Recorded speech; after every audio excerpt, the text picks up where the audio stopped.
The High Price of Cheap Corn, page 49. Okay, so farmers like George Naylor are having a hard time. Everyone agrees that's a bad thing. But isn't this system still doing what it's supposed to do? Doesn't it produce cheap food for the American people? The problem is that the government policies don't really give us cheap food. It only gives us the kinds of cheap food made from corn and soy. Your soft drink or hamburger may be cheaper, but that's because taxpayers have already paid for part of it. And that corn is only cheap if you don't count all the hidden costs, like the cost of pollution from chemical fertilizers. U.S. farm policy wasn't always like this. Before the 1970s, government policy was designed to support small farmers, not agribusinesses. Instead of trying to keep corn prices low, government farm policy was aimed at keeping food prices and farmers' income stable. Remember the law of supply and demand? If there's a lot of grain on the market, sellers have to compete with each other for customers. They lower their prices to try to sell their grain. If there is a shortage of grain, people will pay more for it.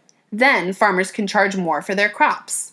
Starting in the 1930s, during the Great Depression, the government began a policy to keep prices from rising or falling too much. That would protect consumers from having to pay too much for food. The policy would also protect farmers from going bankrupt if prices fell too much.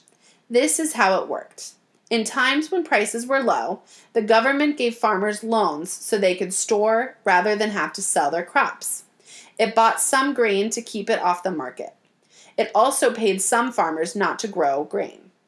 When prices were higher, farmers sold their grain and repaid the government. If prices were too high, the government sold some of the grain from its storehouses. That put extra grain on the market and brought the price down. This system worked pretty well for almost 40 years. Agribusiness, government, and corn, page 51. Beginning in the early 1970s, this system was thrown out the window. Now, farm policy was aimed at one thing: keeping corn prices as low as possible. The government told farmers it would pay them for all the corn they could grow.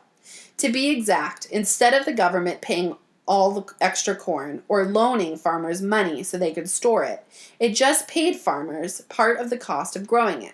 So all the corn the farmers grew was put out on the market, driving the price down.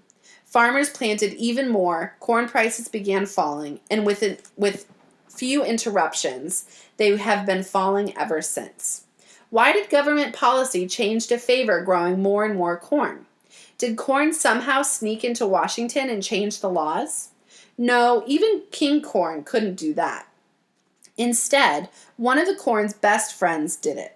Big agribusiness corporations, the same ones that need cheap corn for their mills, helped write the very laws that set farm policy. This is a farm policy that is not designed to help farmers. Lower corn prices drive farmers out of business. Small family farms get replaced with larger industrial farms.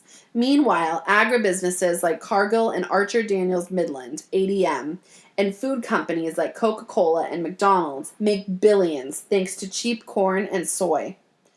This policy makes it cheaper to buy a corn-sweetened soft drink than whole vegetables, fruits, and grains. But most of all, this policy helps corn to take over our land, our food industry, and even our bodies.